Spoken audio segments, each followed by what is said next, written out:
It is unknown how many magic shops will close this year. But it is expected this trend will continue as magic enthusiasts buy their items of prestidigitation online. So, why should anyone care? Because once you enter one of these magic shops and are greeted by the friendly magician behind the counter, you are swept away into a world of joyous fascination. There are locals sitting at tables performing their version of the magic trick you just bought. And they are glad to help you learn. After about an hour, you begin to sense there is much more going on in this place than just selling magic tricks. You realize there is a special kind of camaraderie among the patrons. You feel like you are in a clubhouse rather than a place peddling magic tricks. You are transported back to your childhood, when your dad and mom took you on your first trip to a magic shop where you were amazed and surprised by what you were seeing. You may even meet some of the originals. These are magicians who have been hanging around the magic shop for the past 50 years. They will tell stories of the magic shop's history and will even share delightful stories about the magic shop's owner. Fascinated by this, world-renowned magician and mentalist Wayne Hoffman decides to travel the world to visit these unique magic shops. What he soon realizes there is another kind of magic going on inside. Welcome to Behind the Magic.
Choose wisely.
It accumulates all of the people that are really interested in magic, or, as we say, has the bug.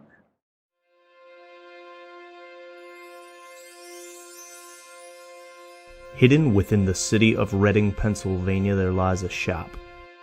This is far from your ordinary shop, however. This shop has been creating wonder and amazement for 8 decades.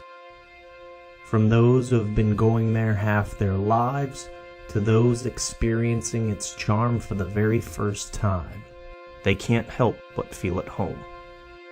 This is the Mingus Magic Shop. This is Wayne. Hello. We'll get back to him in a few minutes. Oh. Okay. Because this story starts all the way back in the 19th century. I've been in the entertaining business for about 50 years. Leroy Herbert Mingus was born in February of 1896 in Luzerne County, Pennsylvania. Like most boys growing up, Leroy had many hobbies and interests, but there was one that would never go away: magic. It wasn't until after briefly serving in the United States Army during World War I that Leroy attended a local performance by famed magician Howard Thurston.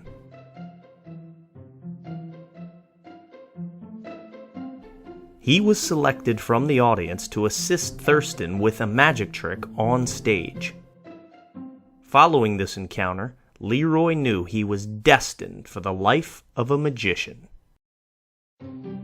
After taking the time to hone his craft, Mingus quickly became a staple in the East Coast vaudeville circuit. He shared the stage with the era's top names in entertainment.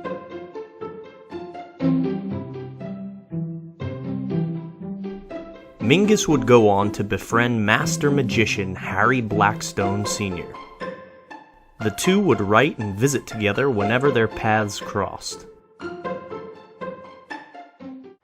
It was also in 1938 that Mingus joined the business world when he decided to open the Mingus Magic Shop. My business at one time was at 408 Penn Avenue, West Reading. Actually, you couldn't find the shop. It was somewhat hidden. First off, it was in the basement, and he really didn't advertise. I mean, there was no flashing sign out, magic here or advertisement. So it was kind of like you had to know to go there and where to go. You'd walk down those steps, and on the cement wall was a mural of a magician in black tails and top hat, white gloves. It was just a little hole in the wall. He didn't have much stuff to sell. It was mostly just a little rack of magic tricks. Going down into his shop and having all of the paraphernalia around, and it was just a young boy just in awe. And out comes this bigger than life young man, Mr. Mingus. I was intrigued the first time I went there because Leroy Mingus, and I thought, well, Mingus couldn't possibly be his last name because that is a magic name, Mingus. But I found out it was, and he was really the nicest man. He really was. Due to Leroy's friendly and welcoming personality, the shop quickly became a popular hangout for magicians of all ages and skill levels. It became so popular that it led Mingus to form the Mingus Magic Club, associated with the International Brotherhood of Magicians, a club that still meets to this day.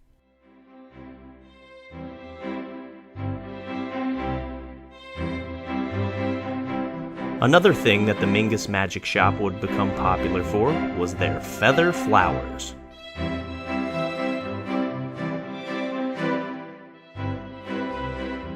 What I bought from him was feather flowers. And I just liked the beauty of the flowers. I liked what he had him do different tricks, appear, disappear, wilt. He had the Britannias. He'd sit there and talk to you, make the flowers taping or soldering or wherever, It was fun to watch him make the flowers. His fingers always had the colors of all the feathers on them because he was always making the feather tricks with them. Because of the work he did with the oils and the feathers, his hands were always dirty. And when the dove appeared, the white dove, the breast of the dove was always black. And it was kind of comical. Mingus Feather Flowers even went as far as appearing on several hit TV shows such as Happy Days, Perfect Strangers, The Incredible Hulk, and The Love Boat.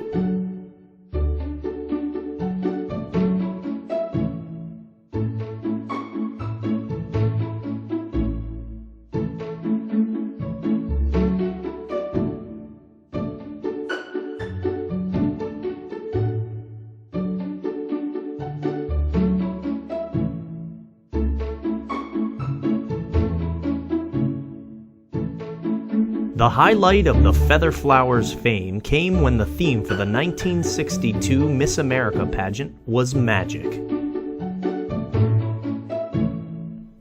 Leroy was asked to construct, along with a few other props, a 7-foot, 64-flower Botania for the show's climax of producing Miss America.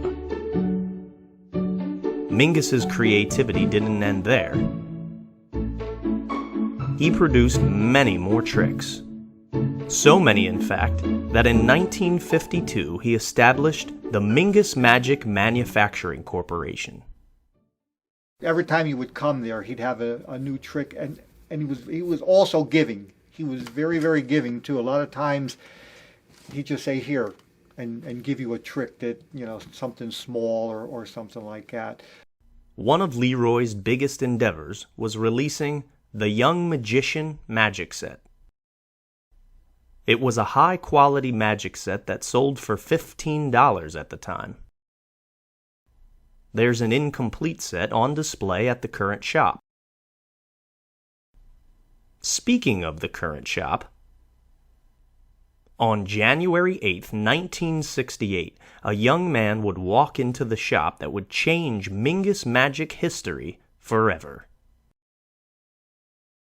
Tell me when to stop. Stop. Hey, Wayne. Looks like they need me over here. Well, I'm glad I caught you when you're actually open. Hi, my name is Wayne Shiflett. I am owner of the Mingus Magic Shop, which I purchased from Leroy Mingus 42 years ago on May 20th, 1976. Little did Wayne know that over the next 50 years he would change the magic world with his influence.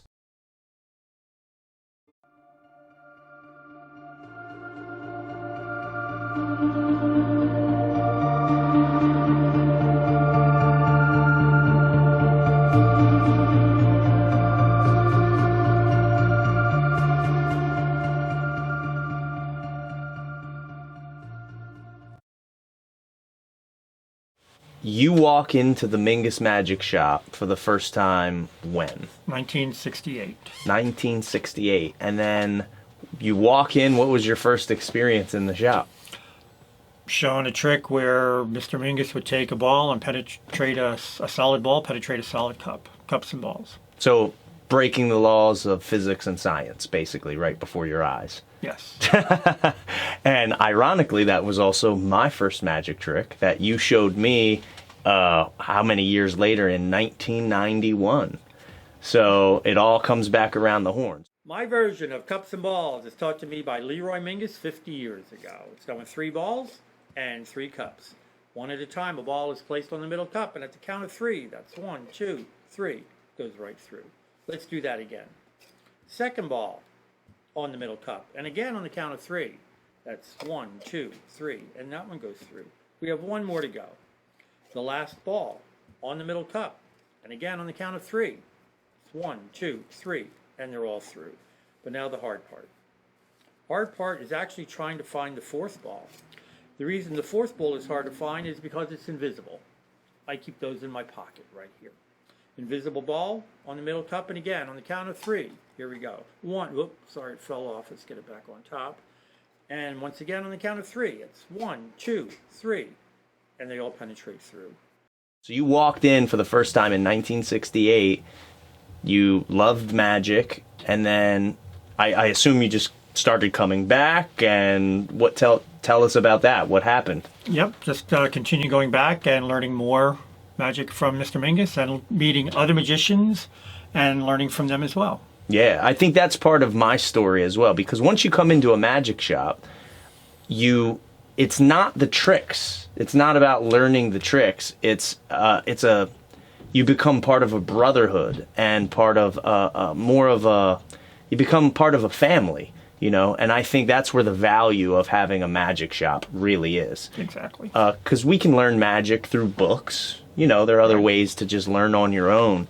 But I think the benefit of having a magician in front of you to talk to and talk about the problems and work things out one-on-one and then making friends beyond just the tricks. I think that is really where the magic of a magic shop really is. Yes.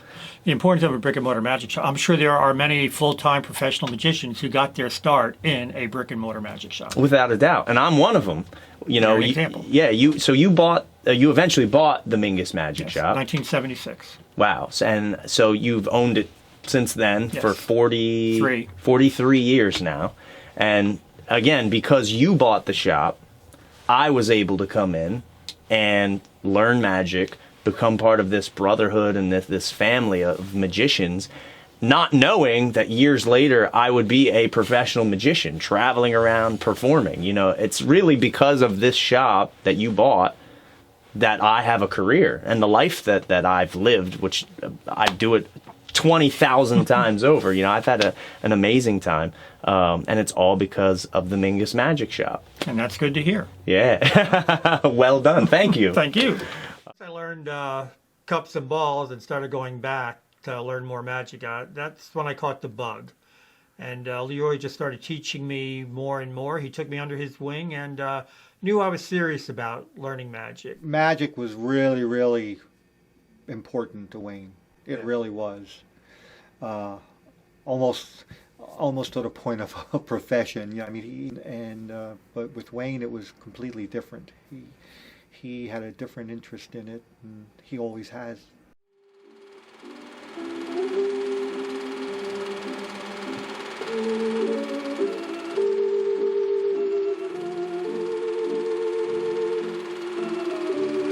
My son Wayne doing his magic again. In addition to helping around the shop, Wayne would also assist Leroy in his performances. Our ring did a banquet every year at the Goodwill Fire Company, and that particular year Leroy was on the show as a Chinese magician, and his Chinese magic name was Li Ming, from Leroy Mingus. And my cousin Chris was his assistant. My aunt Anna, which was Chris's mother, was also his assistant, and I was his assistant.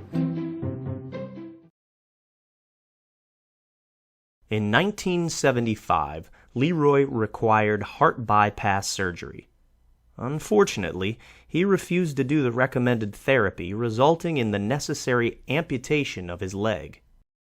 Every day for the next 3 years, Leroy would go to the shop and continue to produce the wonderful feather flowers he was known for, up until almost the day he died. The end of 1979, Leroy was having chest pains, and turned out he was having mild heart attacks. And he died December 31st, 1979.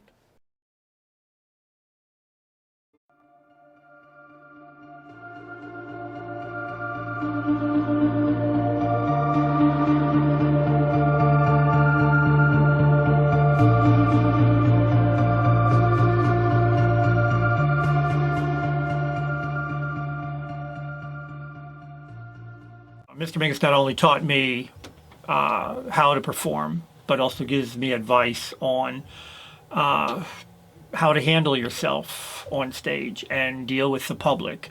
And he made my first table that I performed in. He made sure I had the props that I needed to do a show. And if he was performing at a place, he would ask me to be his assistant and help him out. And there's a few other magicians that asked me to help them out on other instances, for example. I being one of them. Exactly. Yeah, and it's funny because, you know, Leroy and you would work together, and, you know, here I am again. It's just passed down generation to generation, and here I am asking you to help me. Right. You know, we were on TV together, and you're assisting me in a show in the same way, you know, that you assisted him, and, you know. And as well, there was a time when you worked in the shop. Yeah, I came in. I think it's a rite of passage. If you want to become a professional magician, you have to spend a short amount of time working in a magic shop. It's it's just you have to pay your dues. I was in high school when I first started working here at the Mingus Magic Shop, and I think that lent to, not in a direct way where by working in a magic shop I learned how to be a great magician on stage. I still am trying to figure out how to be a great magician on stage. But I think what it did was it surrounded me with the craft that I would eventually turn into a career. And I think being immersed in a world of magic where, and Siegfried and Roy had a great quote, something to the effect of, "That's when my life became magic and magic became my life." Because there's this threshold you cross from just being interested in magic and really liking it a lot and jumping off of that cliff to where it truly becomes your life. Sure. So doing the cups and balls is like a welcome to the world of magic, because I came in here when I was 10 about that was the first trick you ever showed me. Sure it was. When I came in here. And how long have you been doing it? I've been doing cups and balls for 51 years. 51 years. Leroy Mingus taught me that version back in 1968. So that's like so when I learned it, it was kind of like you're passing on. It's kind of a tradition. Exactly. Right. Yeah, it's an old classic of magic. It's something that I think everybody should learn how to do. It's cups and balls. And this goes back centuries, but you've been doing it over 50 over years. 50 years. Wow. Exactly. So this is one of the original OG tricks. It is. Speaking of originals, there's a lot of guys that used to hang out in the magic shop back in the 60s and 70s, and they're here back in the theater. You want to go meet them? Yeah, that's cool. Right, let's do it. Sure. We can talk shop. No pun intended.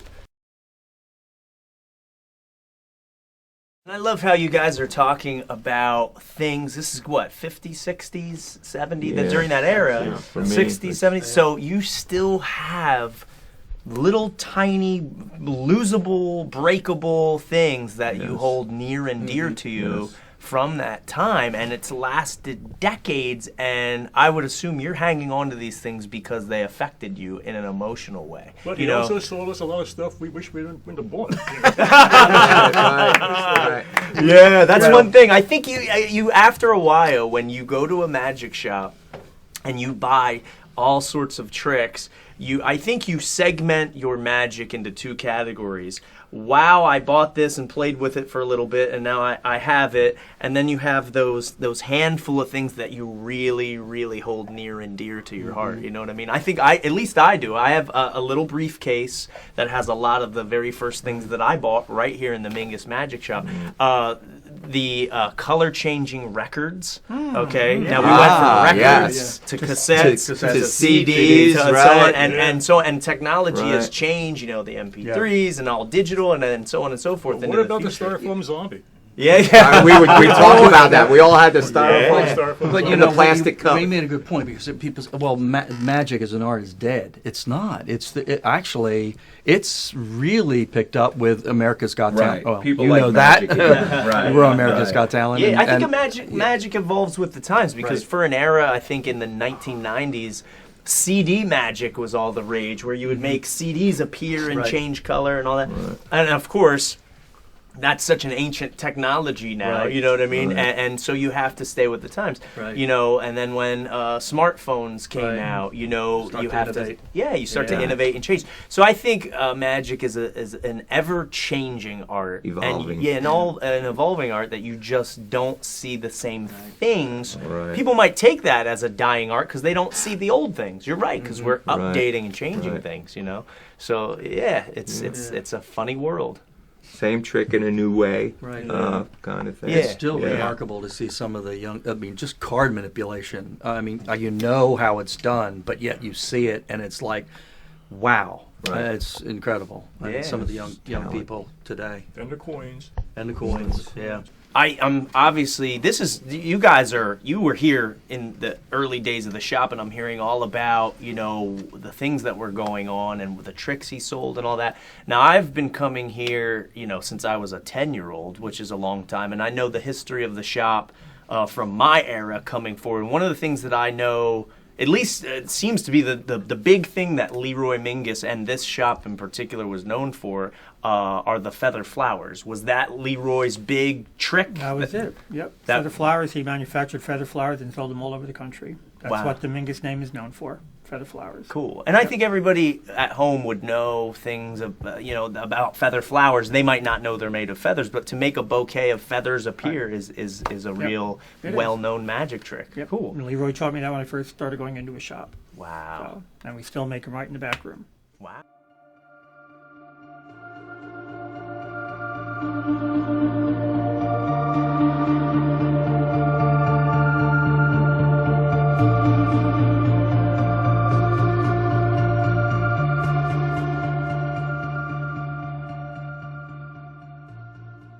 And that speaks volumes for the type of community and the type of I don't know how do you it's so hard to explain what is inside of a magic shop. People think, oh, I'll go in there and learn a couple tricks. It's not that. You're having an experience more than just learning tricks. And so I can't imagine, your experience of 43 years. It must have been Well, amazing. it's a lot of times just watching guys coming in, sitting down at the table, doing some close-up magic, learning from each other. And they're doing their thing while I might be waiting on another customer. Or have a family come in with a 12-year-old kid who wants to start learning magic and showing him the first thing that I've showed everybody else, the cups and balls. Having a solid ball penetrate a solid cup, and they're amazed as to what it can do. And then they buy the trick, you teach them the secret. And hopefully, for a lot of people, that starts the ball rolling. They get the magic bug. I was just ready to say that. That's like I'm a mind reader. They caught the bug. Cool. What are you guys doing down here? Look who came to visit. Adele. Oh, Adele's here. Adele, have you met Wayne Hoffman? Howdy. Wayne Hello, Hoffman? Wayne. Pardon me, how are you? Oh, I collect hugs. Oh, okay, I was going in for one. That's great. Now, Adele is part of the original Harry Blackstone Senior Show. This is the elusive moth from 1947 to 1950. Wow. So you're the wow. Yeah, So yeah. you're a magician's assistant. Yes. And Harry Blackstone, one of the Senior. world senior, and there's two Harry Blackstones, Right. senior and junior. So you were his assistant. You're like one of the original magician's assistants. Like Well, not quite original because he was starting out in like the 1900s. The early 1900s. I didn't join till 47 years later. wow. So not one of the originals. Well, see, in my opinion, compared to me, I mean, wow. So what was it like being an assistant to Harry Blackstone? I mean, like that must have been a wild ride. In the beginning, I knew it was a good show, but I didn't know he was the world's greatest at that time. So to me, it was a gig, and I got paid really well. I was 17, and I was making as much money as my dad was making, $75 a week. Wow. So I sent 50 of it home every week, and I stayed and just used $25 to live on. I could do that for every week.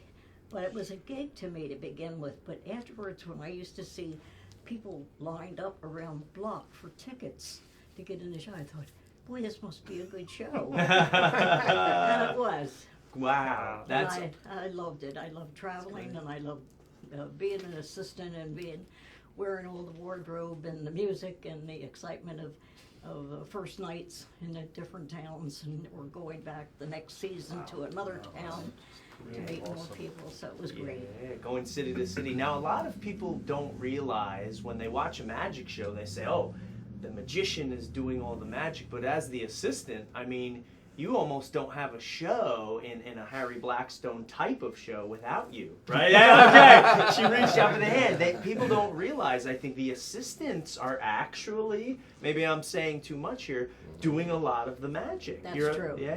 They're That's, making it happen. yeah, and that's interesting. Now, did you sign a contract not to reveal the secrets? No, I didn't have a contract. You just I was working for a lot of different talent agents in Philadelphia, and they happened to call one of them, and they said, do you have anybody who's short, skinny, used to be skinny, and has stage presence and can be available to fit into the wardrobe and travel with us? One of them they called, he said, Adele, go down there and audition, talk to Harry Blackstone. So he made an appointment for me the next afternoon, and I went in and talked with him. He brought in an assistant whose place I was going to take, and another assistant that I had to match her with size, because we did doubles, if you know what that means. And yes, then we I didn't know it at the time. Right. But he said, yes, you're on the show, and he told me what to expect, and that we were family, and we travel together and do stuff. And he said, and I got my parents' permission because I was 17 in those days. They needed parents' and because it was such good pay, they said, okay, go on. We were kind of poor, so it was nice, and it was a real. I didn't know how important it was for me to be on that show, because I just kept to myself. I didn't tell people that I was on that show, and I had my own song and dance act, and I didn't. So, but that afternoon that I went down to talk with him, the girl whose place I was taking, she rushed me out to get some silver high heel shoes and some makeup and some things that I would need to travel with the show. And that night I was on stage. You know, this is interesting because you jumped right into a magic show, and you hadn't had any experience in magic No, prior to I that. saw one or two magicians in my song and dance act at nightclubs and theaters, but I never saw a show. And so. now here you're playing one of the most well-known shows in magic history. And it's funny because the story that you're telling me kind of rings in a personal way for me, because that's how I met my wife. Okay. She was hired to be in my show in Atlantic City, and I had never met her, and a producer hired her.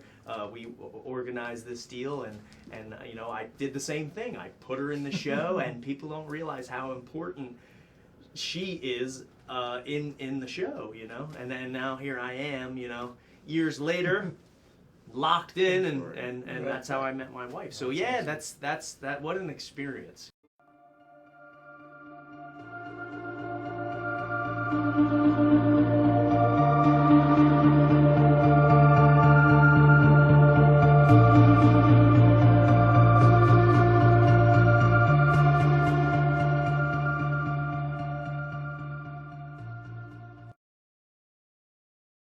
Walking into a magic shop, having a place to go, and it kind of, what a magic shop does, in my opinion, is it gives the visitor permission to live in a world of magic. It personifies magic. There's a guy behind a counter, you know, who shows you that this is something you can learn, and that it's okay, and it's not a secret craft, and it's not witchcraft, and this is something you can go to a place, and it's giving yourself permission to, like I said, live in magic. The Mingus Mini Vaudeville Theater is the perfect venue for all the events the shop hosts.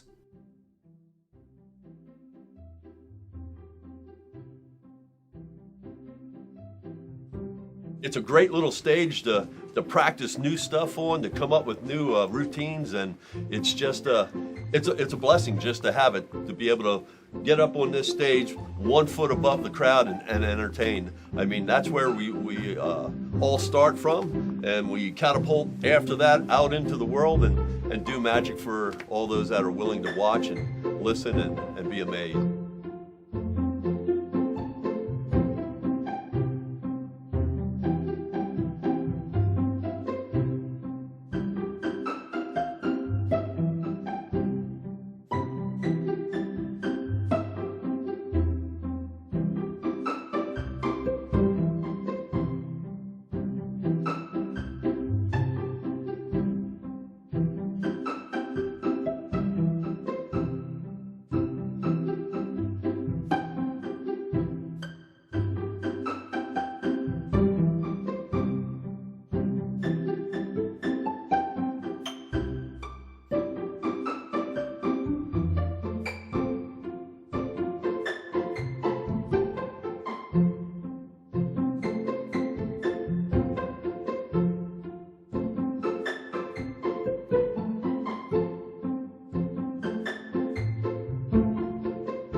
Now, usually the reason people first come into the Mingus Magic Shop is they have an interest in magic.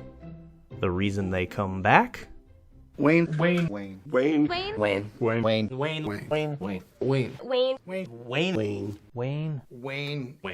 is the heart of the shop, and that's what everything revolves around. He's not making $1 million doing this. There's no way. But he's having a lot of fun, and without him, none of this would happen. We wouldn't have, conventions and clubs and people and things to do if it weren't for Wayne. It starts with Wayne, it ends with Wayne. If we could all be a little bit more Wayne-like, I think the world would be a better place. We'd all have a better understanding of each other. There's no more compassionate person that I know. So if I could take anything away from here other than magic, it's the leadership that Wayne exudes here in the shop. The relationships formed at the shop are strong, and sometimes are very much so needed. Some of the things that touched me the most about being in this club is our work with Alex's Lemonade Stand. I don't want to get into too many of the details of it because I wouldn't be able to get through it on video, but we had a club member a number of years ago who had a daughter who was ill, and as a club we looked at each other and said, what do we know how to do? We don't know how to do much, but collectively we know how to do a lot, right? So we said, let's have a show. Let's do a show. Let's give them money because they were helping their daughter with cancer, so they were missing a lot of work and stuff like that. So we said, let's just do a show, raise money, whatever money we get, we're going to give to the family.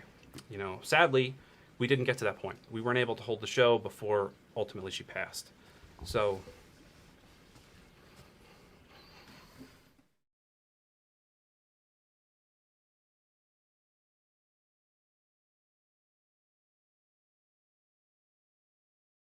the most touching thing is just how much everybody embraced us and our story. With that first magic show, as I mentioned earlier, that initially was coming together, a lot because Ryan and the rest of that group were trying to figure out a way to help us out because my daughter was sick, and we didn't know at that point how things were going to turn out.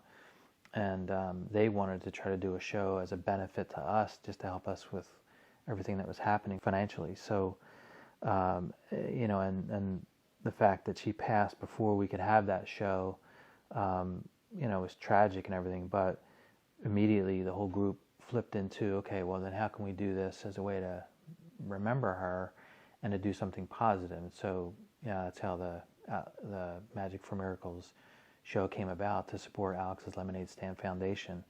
And there's nothing that you can express to really convey how much it touches your heart to know that there are people like that, that are willing to put that amount of time and take something on and make it, their own and really run with it. So that's been pretty amazing.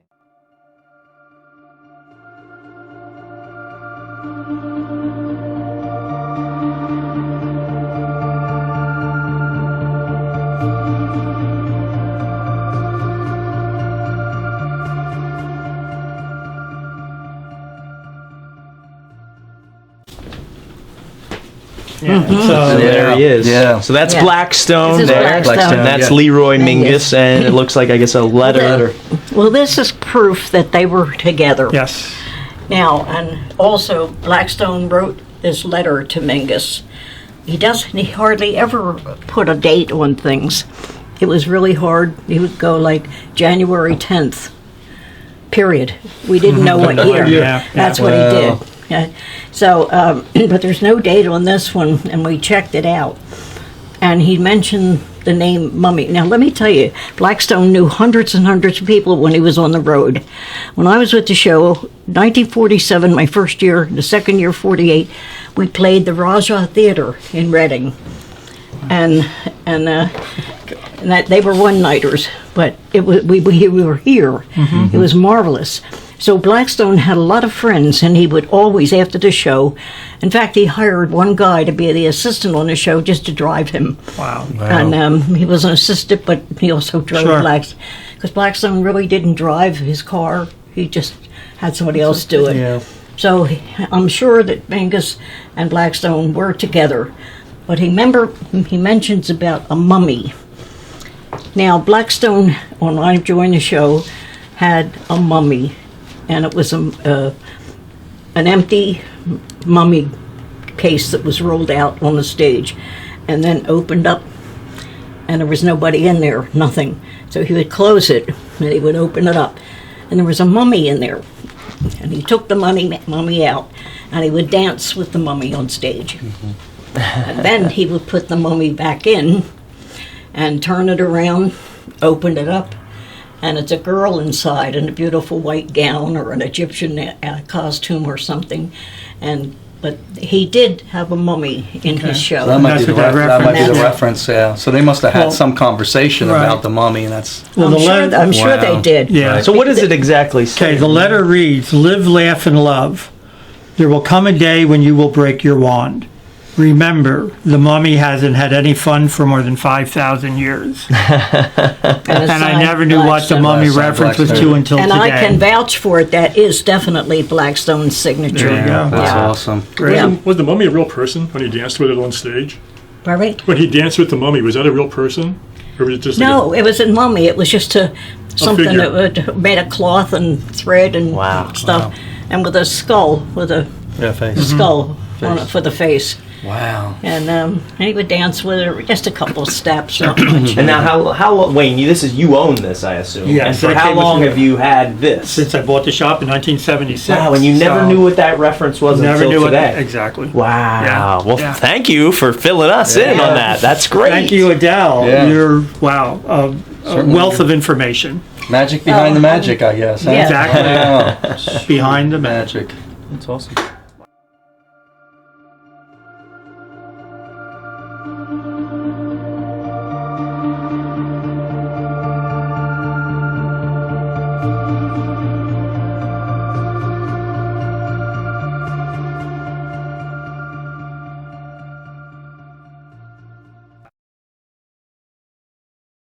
I met with Wayne a couple weeks ago, and it was just a strange meeting with him because a lot of the commonalities started to come out between what Mr. Mingus did for me and mentored me and passed on to Wayne, and now I see here with a lot of the young magicians that same common thread. I'm glad Wayne bought the shop, because if it wasn't for Wayne, the Mingus Magic name wouldn't be alive today, or the flowers wouldn't be alive. Nobody would know the Mingus Magic name. You come in here and it could be your first time in here, and Wayne will treat you like you've been coming in here regularly for years. And that's how Leroy was. You come in there one time and didn't matter what age you were, and he was treated you just like, you always came in there, and always said, hope to see you again, all the time. With a bright outlook on the future, Wayne and the Mingus Magic Shop are looking forward to celebrating 100 years of Mingus Magic. If you want to know when the Mingus Magic Shop is open, after 26 years, I'm still trying to figure out the hours of this joint, so don't even try. It'll be open when it's meant to be open. Remember, a wizard arrives exactly when he means to, and the Mingus Magic Shop is open exactly when it means to be.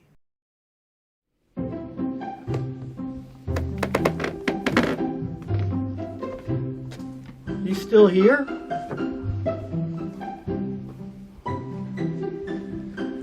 It's over. Go home.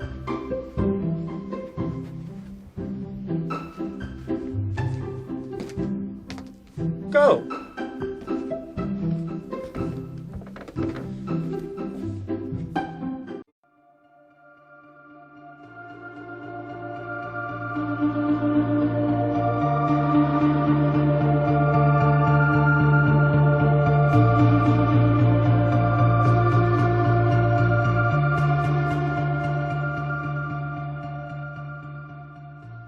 So I'm super excited to go to Tannen's Magic Shop, the oldest magic shop in the whole country. Come on. First of all, we were talking about the mysteriousness of where we are. It took us a second to even find you guys. So the Magic Shop's been in business since 1925. How did this all begin? We've been in business for over 90 years, and we've always been in a hidden location. Lou Tannen is the founder of Tannen's Magic. There's lots of things here. We have a big collection of vintage and rare magic books. This case is a selection of memorabilia from events we've hosted, some props we've manufactured over. I think you are ready for your own magic wand. Yeah? Yep, and I think you should get the biggest magic wand. In the bag, I have one right here for you, special, given to me by Harry Potter himself. That's for you to keep. You go rock on, spread that.